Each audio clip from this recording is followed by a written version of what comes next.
This is a Balanced Brain podcast with your hosts, Melanie Nicholson and Sean Clift.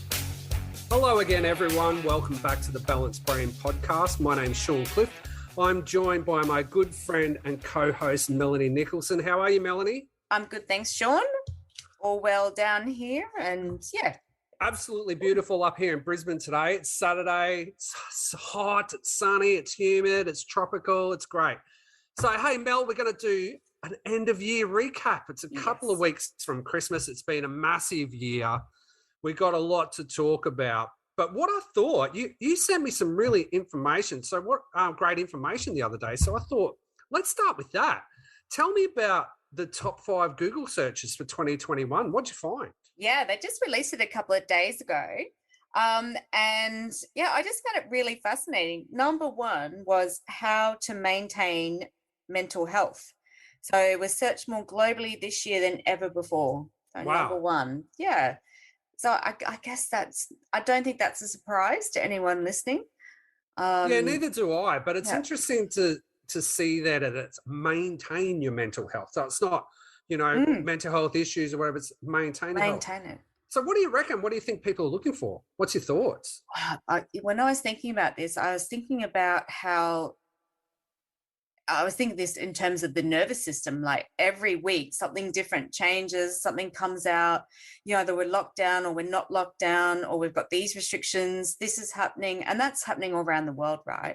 So it's just, to me, it's about keeping that equilibrium, when there's just so much out of your control. Like it doesn't feel like you can control anything anymore. And I think it is just about how to maintain that state of inner wellness to me, like when nothing outside is. Yeah, right. Well, I just did a bit of an experiment and I just Googled that myself. So I thought, well, I'll have a look how to maintain your mental health. So a lot of the things, Melanie, that comes up when you do a search like that is a lot of the things that we've talked about over the last year or so, which is meditation, exercise, communication, keeping in contact with friends and loved ones. So it's a lot of the themes that we've discussed. So it's really interesting that people are really, that's their main focus. I mean, it's completely bizarre to me that the number 1 isn't COVID, which is kind of all we hear about all the time, and the news and the media, and everyone just seems to be that's the only focus that everyone seems to talk about. But realistically, people aren't searching for that. No, it's not even in the top 5. It's not even in the top 5. So nothing related to that at all. So yeah, I guess we're just trying to find, and it's simple stuff from what you're saying, like it's everything that we've spoken about on the podcast and all of our episodes, Yeah, I mean, diet and exercise as well. Probably maintaining, alcohol consumption and things like that. Yeah, I know that's been heavily searched as well because that kept coming up as well. And I mean, we've had some fantastic guests over the years. I mean, Clint was a great guest that talked about him getting off the booze and how it changed his life. We had our guest Courtney talking about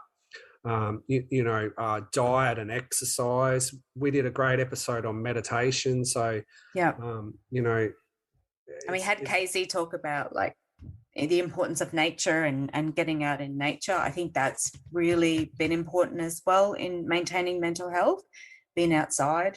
Fantastic. Yeah. So I totally agree. And that's really interesting when you scroll through those results, when you do Google search that phrase, how to maintain your mental health. A lot of those things we've sort of touched on over the last 12 months. So that's very interesting. What about number 2?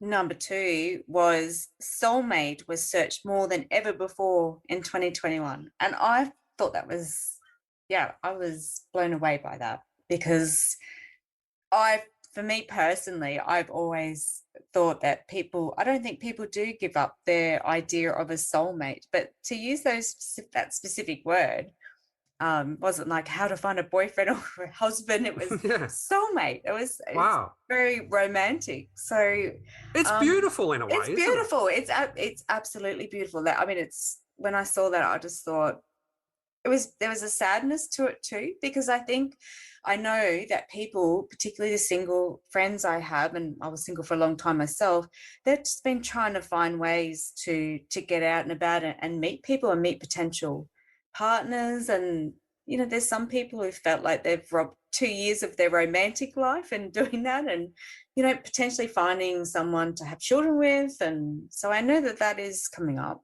Well, I mean, it's just harder, isn't it? I mean, I guess there's the internet. So there's internet dating and sites like Tinder and that kind of thing, which is exploded, I guess. But it's harder to find that personal connection now, I suppose. So, Yeah. Like people are working from home, they're meeting on Zoom, they're working virtually. It's harder to meet people, I guess. I was actually just reading a blog post about I think they're in Melbourne, and they were saying that they can go out, obviously, if you're vaccinated, but they're actually finding their social skills have just dissolved, and they're actually nervous about going out and how they will relate, not just to finding a partner, but friends and family, and just even reconnecting on that really basic social level, and how that's kind of been affected.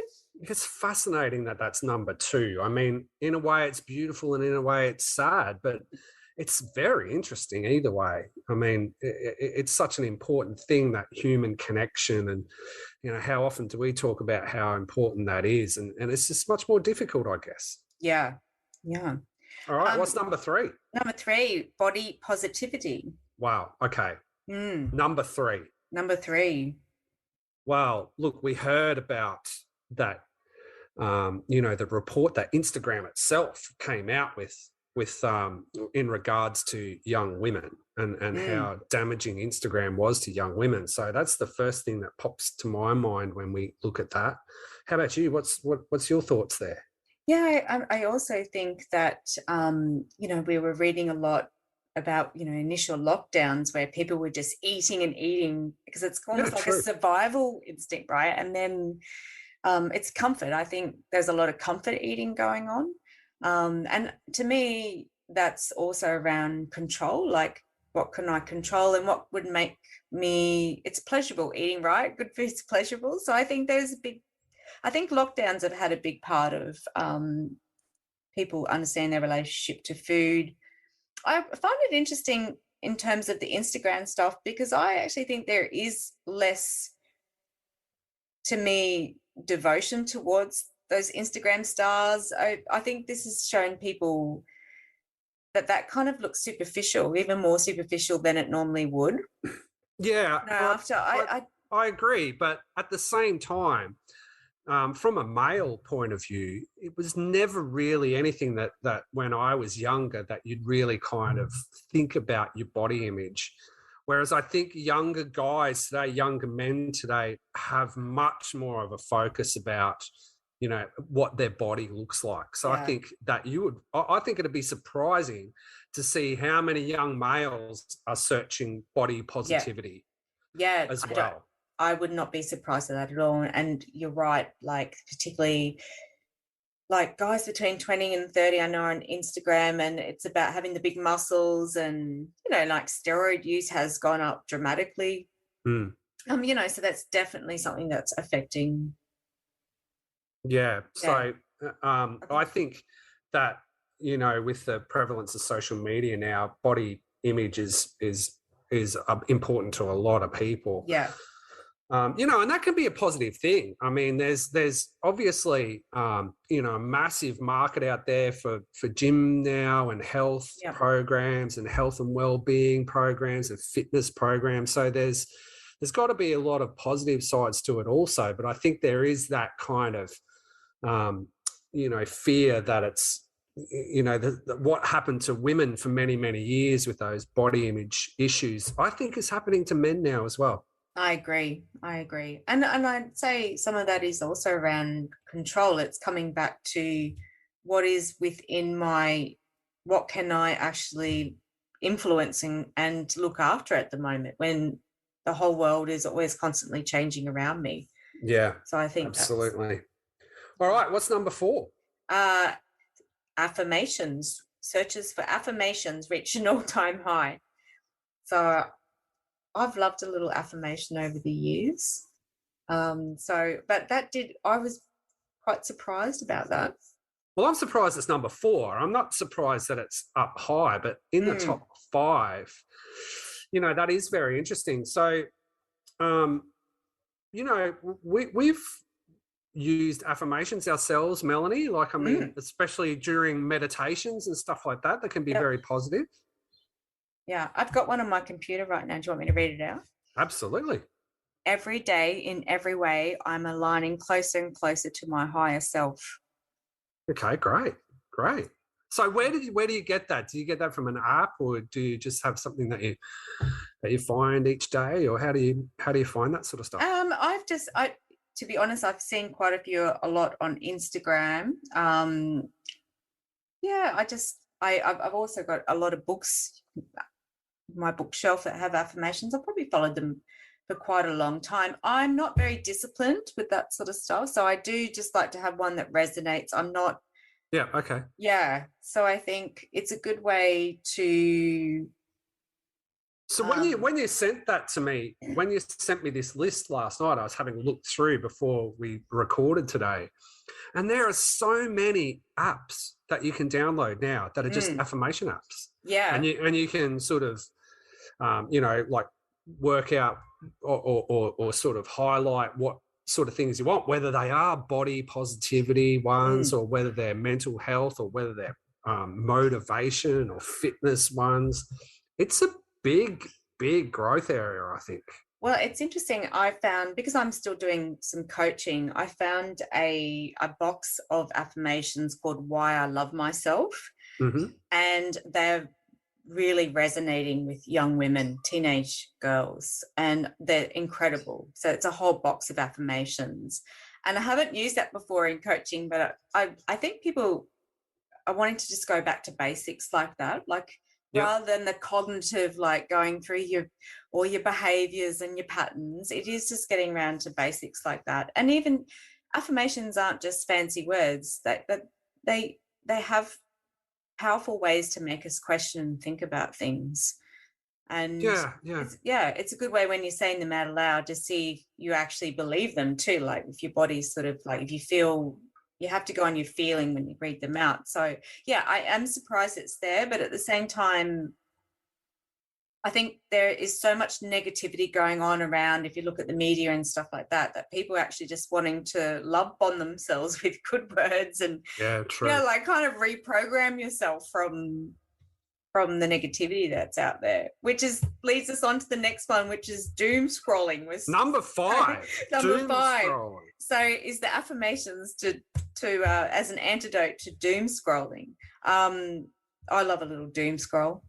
Yeah, right. Well, Sean? I actually don't. So I actually really hardly ever go on Facebook anymore. I don't mind Instagram. I prefer Instagram to Facebook. I find Instagram much more, positive. So yeah, I actually don't like it. I'm unfortunately am on Twitter, which is probably most. Yeah. Well, yes, I took myself off Twitter 2 years ago, 2 or 3 years ago. I only got on it 2 years ago. Like it's kind of, yeah. So if you have a look at it now, so I've just looked it up. So according to Google here, the first thing that comes up there, doom scrolling or doom surfing is the act of spending an excessive amount of screen time devoted to the absorption of negative news. Increased consumption of predominantly negative news may result in harmful and psychological responses in some people. That's fascinating. So I can tell you what, I don't doom scroll on Facebook, and I generally don't sort of doom scroll on news sites. However, I have found myself spending a lot more time on YouTube lately. YouTube. So, yeah. And there's, I think that what worries me is what the algorithms are doing. And my concern with doom scrolling is that I think that what comes through whatever you're scrolling through, whether it's Facebook or YouTube, maybe not so much Twitter. I don't really know how much Twitter works, but Instagram's the same. You know, once you start looking at certain things, you generally fed the same sort of things.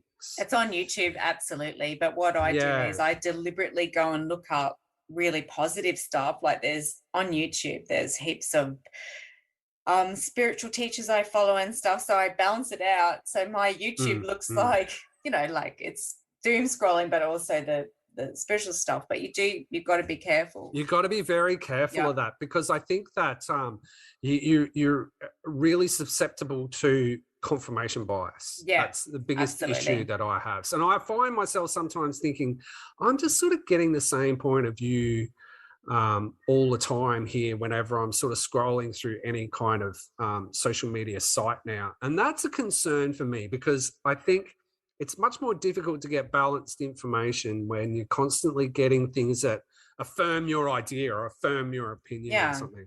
I think, Sean, I've always had a pretty good bullshit meter. So I'm always challenging myself to go, okay, I'm listening. If I find that I'm listening to the same thing over again, I'm like, okay, I'm going to go and listen to another point of view. That's why I deliberately follow people that I don't particularly like, even on Twitter, or believe in their views. I deliberately follow them so that I'm getting the extremes from both sides, as you could say, on Twitter. But yeah, it's always been important to me. Like, I'm just want to consume everything. I've always been like that. So, but it's pretty scary what's happening with the algorithms, and even the censorship is incredible. Like, stuff that you've been watching is now, just even the last few days, is not available anymore it's been taken off. Like, the censorship's incredible. Like, and that to me is probably even more frightening than just doom scrolling, I think. Yeah. Well, I look like later on in this podcast, I'd love to talk a little bit more about the media.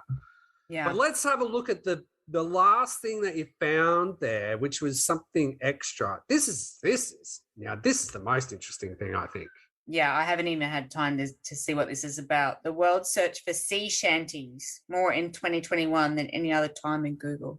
So what can we say about sea shanties?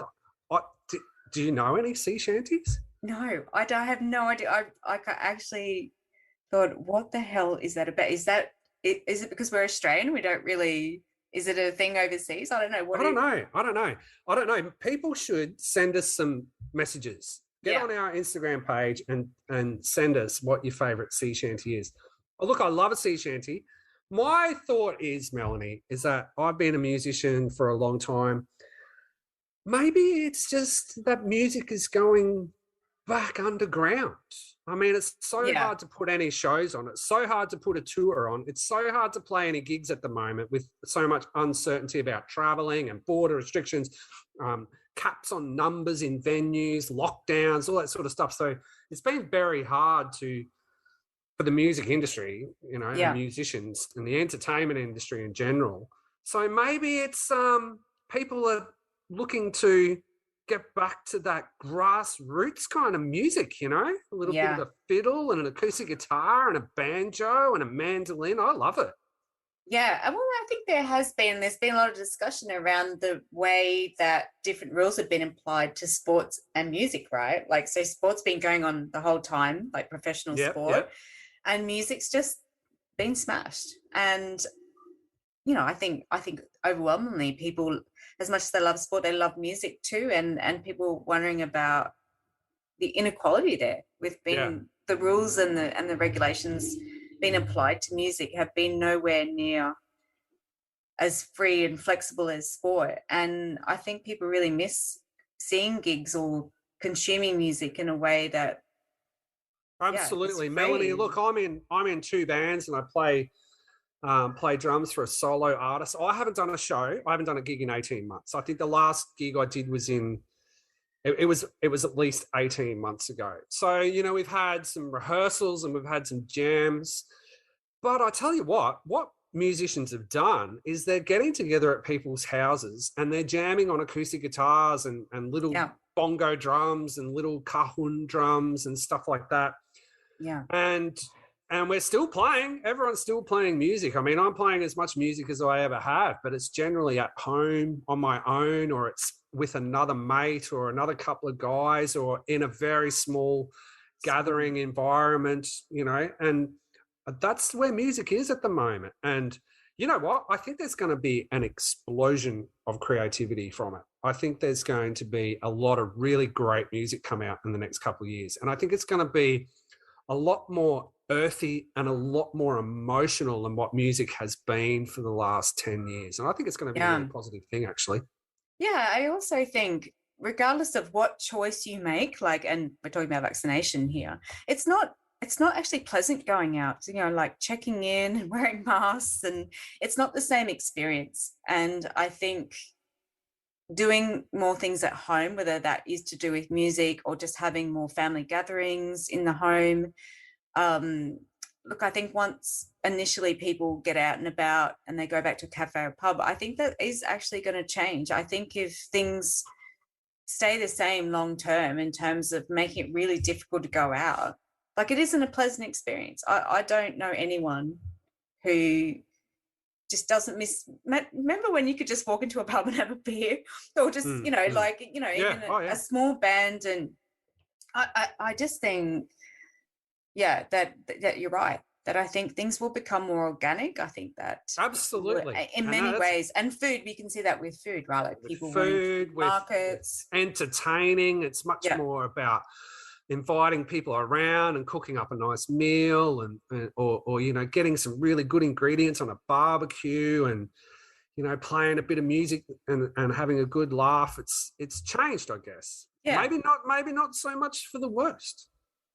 No, I think it'll take us a while to see what's going to come out of this. And of course it goes back to maintaining mental health. It's just so uncertain, even leading up to Christmas, right? All around the world again.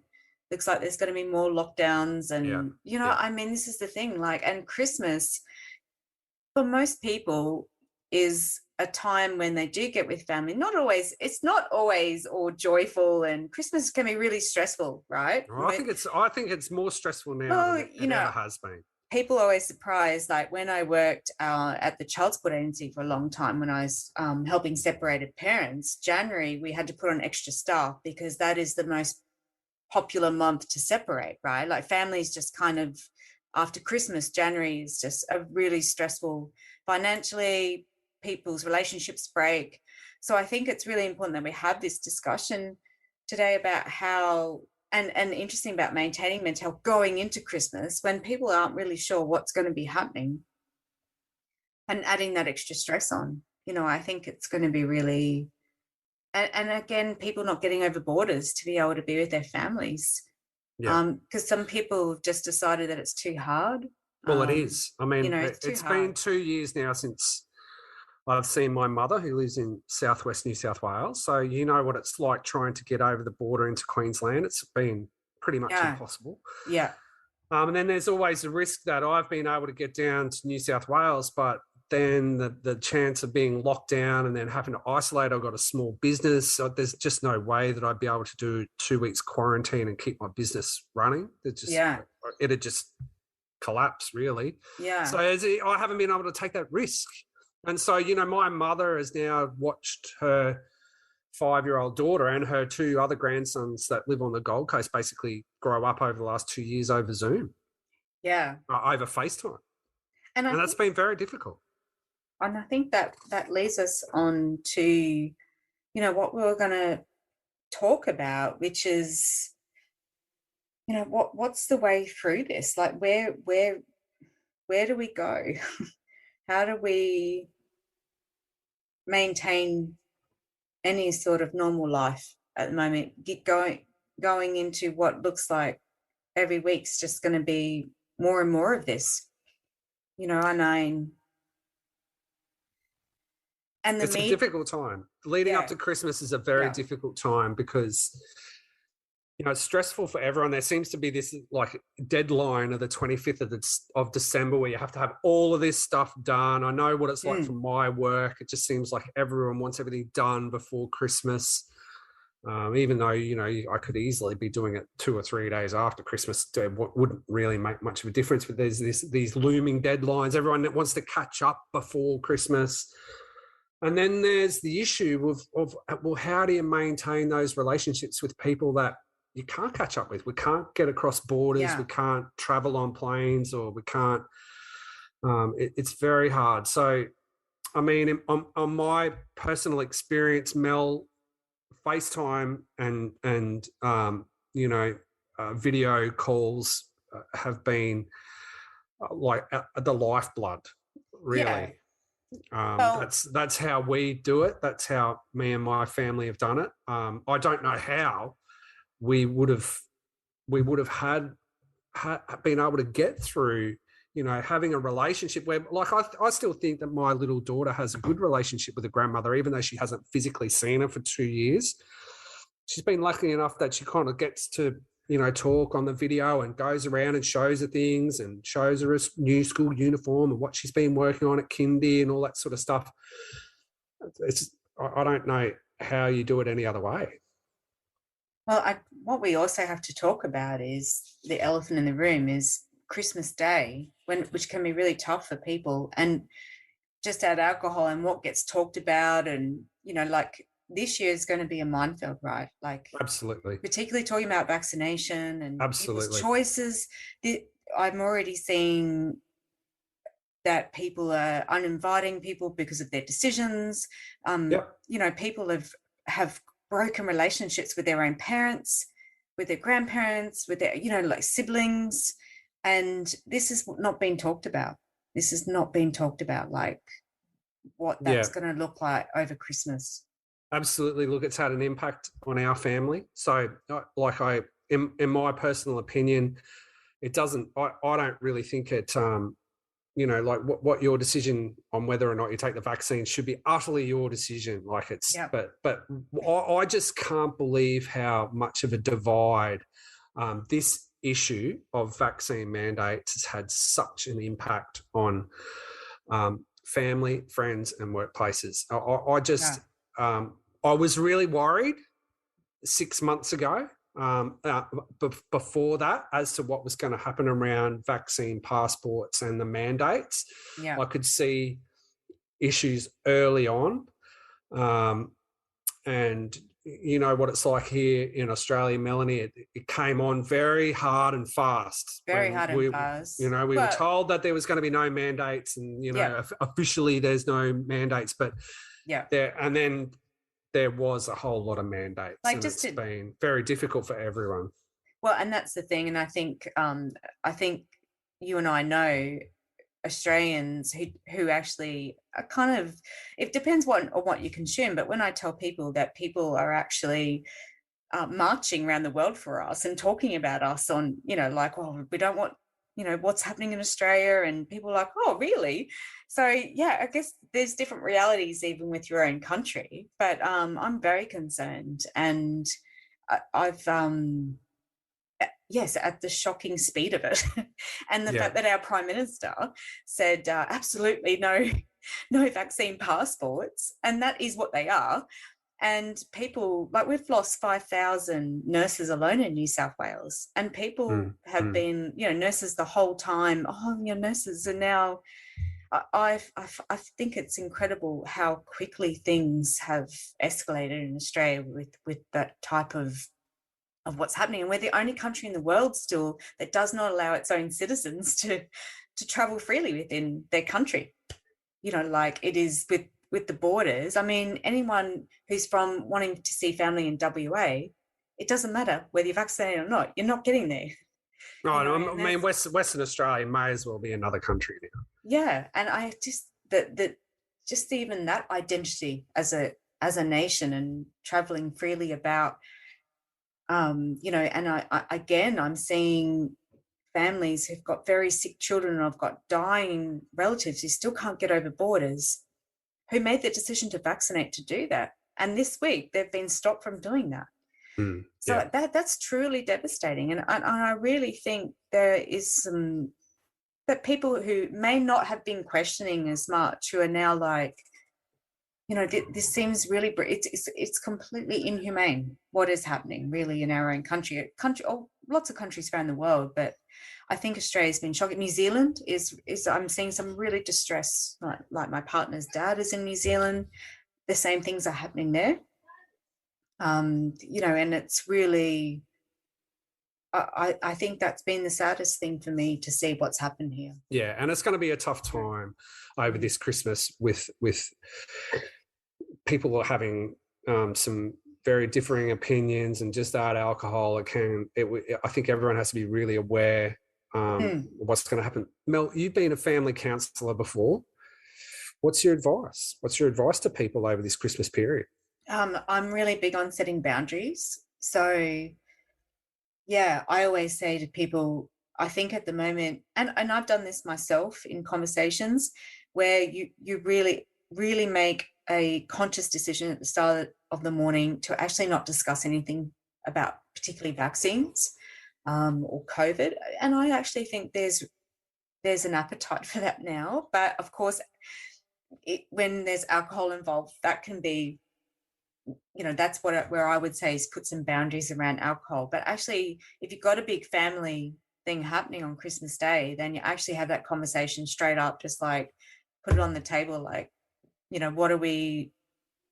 what we're going to focus on today is rebuilding as a family and meeting here today.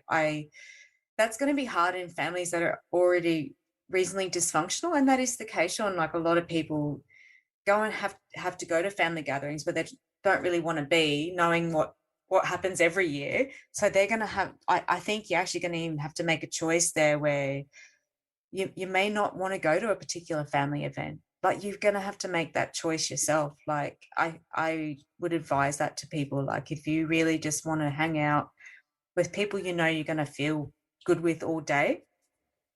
Yeah, for sure. And I think that, you probably have to take a little bit of personal responsibility as well, and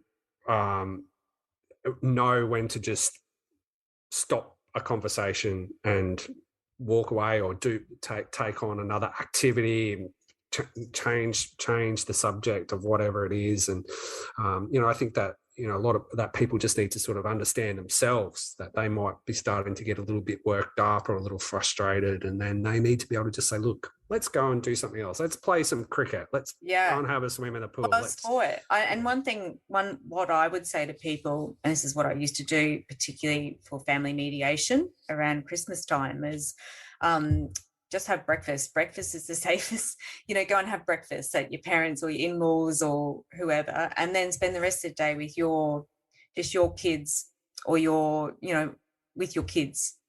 Kids are always a great way to bring people back. Yeah, absolutely. Right? Like, because, I was at an outdoor event last night, and kids were dancing, and it just was had even more joy attached to it for what's been happening over the last couple of years. So I would think that you'd be pretty safe. Breakfast around kids, and then if go your separate ways. Like, and don't be afraid to just go off by yourself if you don't have close connection to family, you don't have your own kids. 1 year I was in that situation, and I volunteered to serve food at the shelter down the road here in Newcastle. So if you already know that you haven't got plans and you don't, that's a boundary. Understanding that you might not want to actually even hang out with family on Christmas Day. That's a really tough one to bring up, but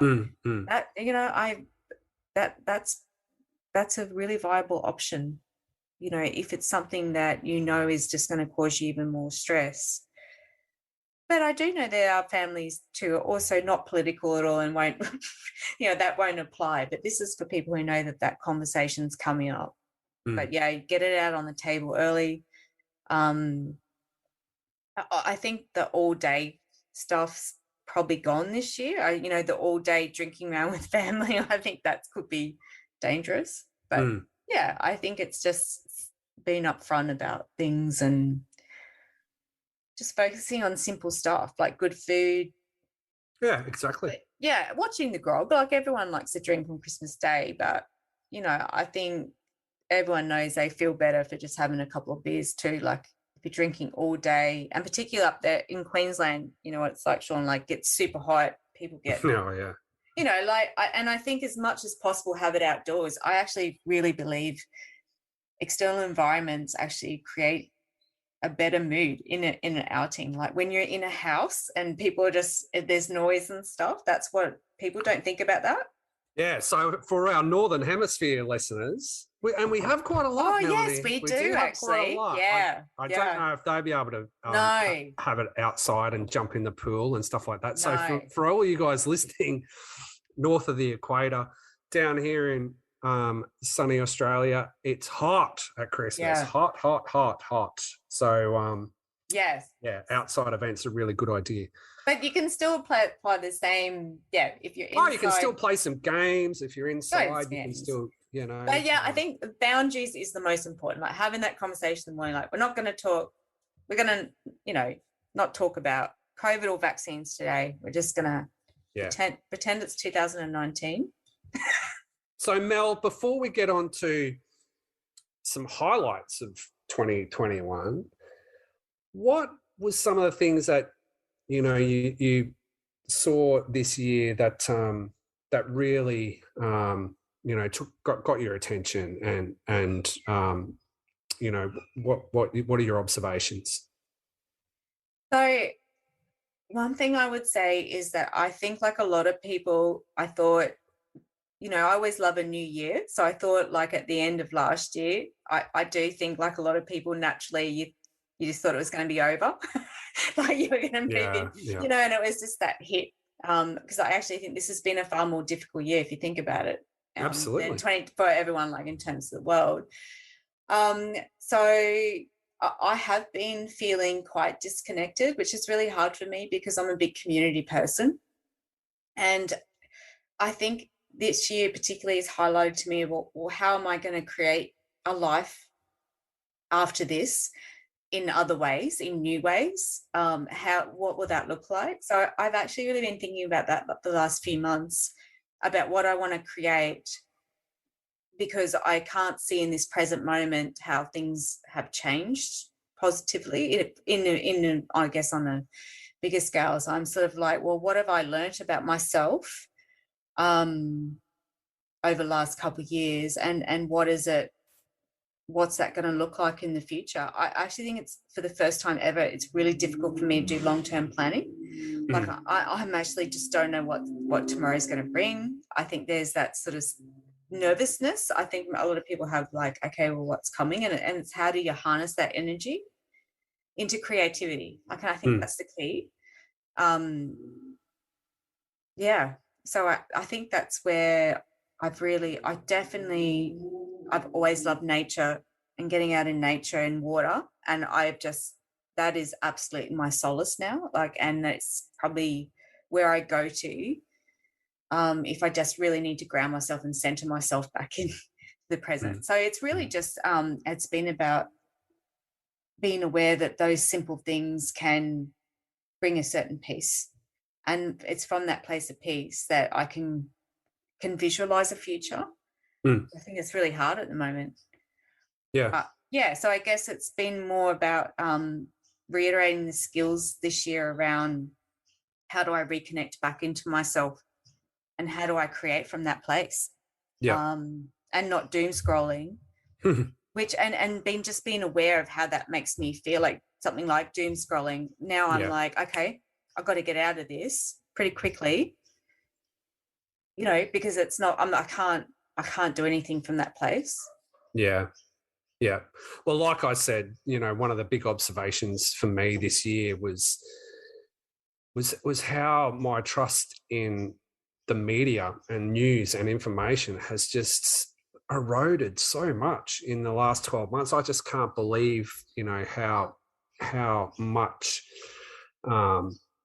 misinformation is out there, how much, how much exaggeration, how much it's just intense. I mean, honestly, Melanie, it's got to the stage where you almost can't read a weather report or a report on the weather without it being completely dramatized, right? Dramatized. Like I'll give you an example that, my work, I work with gardens, that's my day job. So I'm pretty interested in what's happening with the weather each day. It really dictates what I'm going to do and what jobs I'm going to allocate, how my workflow is going to go, what staff I need, whatever it is. So I'm really kind of watching the weather all the time. And there was a report a couple of weeks ago that said, there was this huge megastorm event that was going to hit the east coast of Australia. And so I look at it and think, oh, wow, this looks like it's going to be full on. Well, I've got this job booked on. And I'm like, oh, how am I going to get through the week if I'm going to have all this rain? And then it said megastorms are on the way, going to hit Sydney and southern Queensland. And then it said Brisbane has already been smashed. And I thought to myself, well, we had a little bit of rain last night, but it would have been a fairly moderate shower. There was sort of rolling thunder and a little bit of sheet lightning, but there was no wind or fierce hail or any kind of massive storm. It was just like a nice downpour for 20 minutes or so during the evening. I'm looking outside and it's perfect weather. And then those storms never came. Yeah. And so, like, if you can't even trust that kind of reporting, then what else is there? So for me, I've really sort of moved away from mainstream or commercial media, and I've just found myself some really good independent journalists that are putting out really good material that are balanced, looking at both sides of the argument. And so I guess for me, I've seen a big destruction in mainstream media, but I've seen the growth of really good independent journalism. So that's the positive I can see out of it, I guess. I think what we really need to talk about as a society moving forward is the complete mistrust in medical and health and doctors and all different opinions about that. That I think that has been held up to be media. I think there's always been that sense of, okay, well, is that accurate? But I think the completely different opinions, and you have to really search for this outside of what you're hearing mainstream health messages, but I think that has been the most destructive to me moving forward with health messages, and that the fear, like the actual extreme messages that come from even in the medical community. So not just talking about health bureaucrats here, but actual vastly different opinions of doctors and nurses. And I think that's something that is going to be interesting moving forward. And I agree. I think people are really interested in how they maintain and look after their health now, systems, and how they can make themselves healthier. So I think that's going to be a big thing. And I think that's come about from distrust as well. I think you're right. I think there's a lot of mistrust out there, and it's how do we get that back? There's got to be big accountability on the media, I think, and I think some really good independent journalists are coming through, and now with their platforms that they've got, I mean, they're getting as big a following, if not bigger following, than some of those. Well, podcasts, Sean, are making, like there's some really big podcasts out there. But just while I was thinking about it, I think the big thing with trust is, it all comes back to individual trust, like trusting yourself, trusting your intuition. Now is the time for people, I think, to really start to know what self-trust is, self-love. What's your body telling you? What's your gut telling you? Is that something that you really want to eat today, or you want to eat this? Or, what is it? What's the next step I want to take without being told what it is that I need to do? Like, I really think it's about inner authority now. And people have been taught that isn't valid. Yeah. Over the last 2 years, what you've actually been feeling about things, and whether you might have had some questions about this and that, you've actually been invalidated everywhere. Whether that is by media, family, doctors, and your own experience has been completely obliterated. Yeah. That's what it comes down to, is the reconnection with self. And, it's what I wrote about recently. It's about, well, we know mother's instinct is a thing, but is that going to be fake news soon? Like, really? Like, is is your own instincts about your body, mind, and soul, is that going to be taken over by opinions and, oh, that's not how you should feel or what you should think? That's, I think, is a really that trust in self that's been compromised, I think. And I think that's moving forward, that's going to be really important for people. Absolutely. So let's talk about moving forward. It's obviously been a very challenging year. So let's look forward now to 2022. So look, you know what our podcast is about. I don't have to tell you, you're the co-host and basically the founder and set it all up. But so let's talk about what we always talk about at the end of every discussion, and let's go to the hope. Like, how do we move into the light, Melanie? What are we going to do in 2022? What approaches are you going to take for next year? What approaches are you going to take for you to enter 2022 as positively as you can and make a positive impact? I think forgiveness is going to be massive, and gratitude. So I've been still doing my gratitude list every night, and that's been amazing. But for some reason, forgiveness is coming up for me for next year, around, and whatever that means for whoever's listening. But I've been quite hurt by a lot of things over the last couple of years, and all born out of COVID and restrictions and how people are feeling about that. But I'm feeling that I really want to reconnect back with community and just the person on the street. I'm not talking about, like the bigger sense, but it's just particularly masks, people wearing masks. I found it really hard to, not seeing people's smiles and things like that. Like, I'm really finding that tough, really just wanting for that, to rebuild that. Like, okay. Just so that. How are you going to do it? What are you going to do? Well, I've just really made myself, when I walk out the door now, I'm just like, well, what am I giving off? What vibes am I giving off? Like, and I've made a huge difference in, like, how I'm walking and putting my shoulders back. And I know it sounds, but I actually walk around with pride, and I just try to engage people with my eyes, and I've just started going back to saying hello and not being suspicious of people and that. Not that So I'm going to just try and do that small stuff every day. Like, how are you? I actually was carrying some tree bark the other day for an art project I'm doing. And the guy across the road is council work, and he brings the bin along every day because it's the cafe's, all rubbish. And he just yelled across what did he yell? He yelled across the road at me, and he said, "Oh, are we out of toilet paper again?" And I just, and you know what? I felt my heart. So I'm just like, those small interactions, because I think that's what's been lost. So that just made me happy for the rest of the day, just to have that little laugh with a stranger. Great. So, yeah. So what do you think, Sean, for you? For me, Mel, it's going to be all about going back to basics.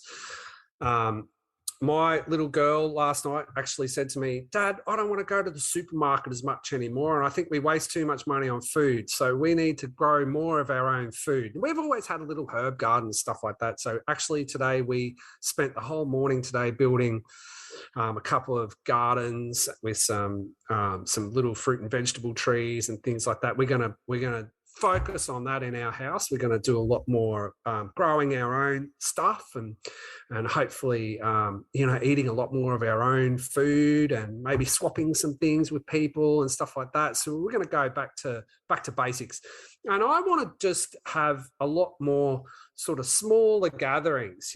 Just I want to entertain at home more. I want to do more cooking. For people, I want to have friends around and long conversations.